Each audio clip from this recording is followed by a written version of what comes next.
Hey, it's Daniel from dltReviews, and today I'm very excited to be unboxing Pixel 4a.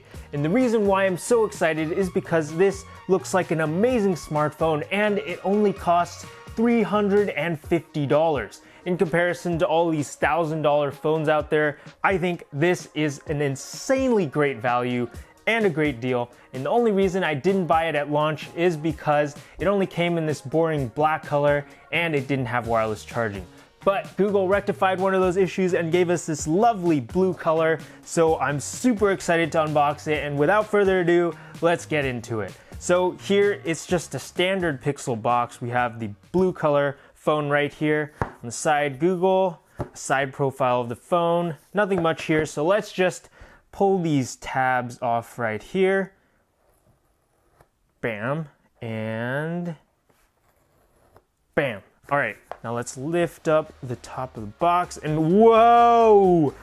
Dang, this color looks so nice. It's like this lovely light blue, baby bluish color. It looks really good. I'll put that to the side for now. See what else is inside the box. Here we have the typical Google documentation, SIM ejector tool, put this to the side, and we have a USB Type-C to Type-C cable, as well as a nice power brick. Now, I don't know if you guys know this, but iPhone 12 or any of the iPhone 12s do not come with a power brick anymore.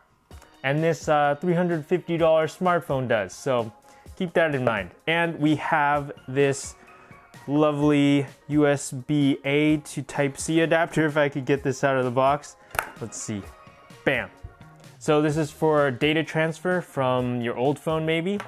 And yeah, that's what's inside the box. There's not much, but at least they give you a power brick. So let's put all this box stuff over to the side and take a look at this phone. Now I'm very excited, as I said before, because normally budget phones don't really look the best, don't really perform the best, but Google with the Pixel 3a gave us an amazing smartphone for very cheap. It only came in at $400, but the design on that was kind of iffy, but man, I think Google did a really good job with this phone. First off, the design is amazing. This has an wait. Before we move on, let's take the plastic off. I forgot to do that. So, let's see.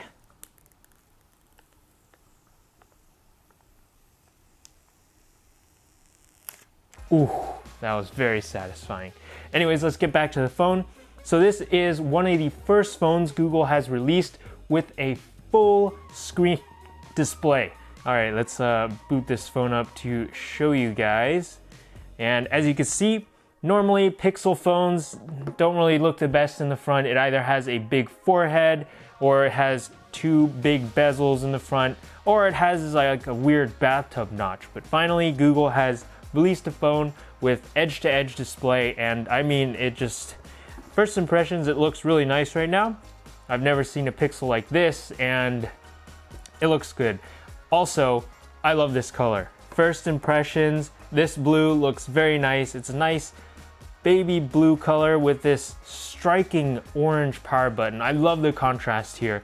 And then we have this camera bump right here. It looks like an amazing phone in this color. It is made out of plastic, but you know, it has like a soft touch finish. It doesn't feel like a cheap phone, I'll have to say that. But I don't think it's the same soft touch as the black one. I haven't tested the black one, but I feel like the black phone might be a little bit more softer to the touch, since the Nexus 5 back in the day was a soft touch plastic compared to the white one. But still, this feels nice in the hand, and yeah, it feels like a very solid smartphone. There's not much flex here. It feels very solid actually.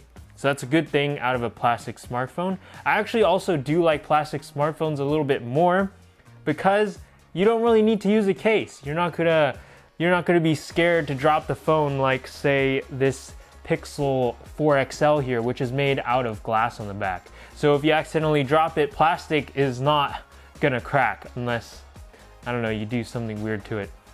And this is the Pixel 4 XL, so let's take a look at them side by side. They do look pretty similar, although you may be able to tell that this has a fingerprint sensor, whereas Pixel 4 XL actually uses a Face ID type of thing. So let's put the phone back here and focus on Pixel 4a. Now, some of the disadvantages to this phone, or some of the cuts Google made, were to the processor. So this does have a budget processor, but to be honest, with Google's very clean software, I'm pretty sure it'll be really smooth to use. So if you want to find out how this phone performs, please hit that subscribe button down below and the notification bell icon so you'll be notified of when that video drops. I'm definitely going to be making a review on this. I'm very excited to do a review. Oh yeah, one thing I forgot to notice or mention is this phone has a headphone jack, where Google's high-end normal Pixel series actually does not have a headphone jack anymore. So that's another pro to this phone. And another thing I like about this phone is that it is small. It fits in the palm of your hand very nicely. As you can see, it's very one-handable. I just really like smaller form factor phones. The phone also has a decent sized battery, I believe 3,000 something milliamp hours, but based on the reviews I've seen so far, it has amazing battery life, so I'll be sure to check that out in my review as well. But yeah, again, my first impressions of this phone are very good. It feels very nice in the hand, a very solid phone. I love this color, and I'll just set this up. And yeah, I don't think there's much else to say about this phone. The buttons feel very, very clicky. And yeah, I'll go ahead and set up this phone and see what's up.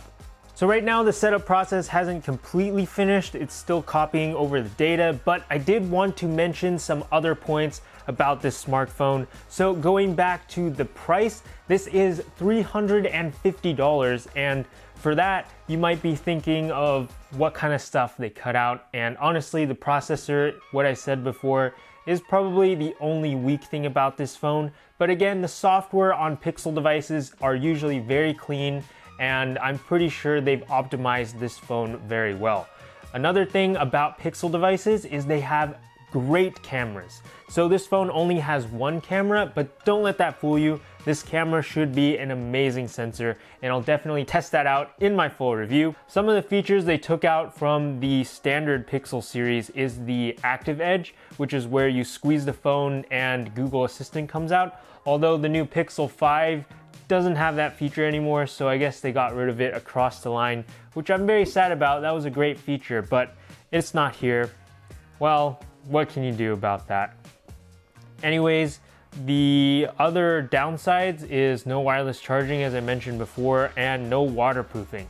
And basically that's it. I think this is a great bargain of a phone, and it is very budget friendly. I think this is a solid phone so far. It also has great haptics, although not as great as the Pixel 4 or the iPhones, but it is much better than some of the other Android phones out there. The haptic engine is something that people often overlook. It's when you're typing and then you get those little vibrations. If they're very tight and very short, then it feels like a nice experience. And the vibration motor on this phone feels very nice so far, and this phone just finished copying over, so we'll see if this gets done soon.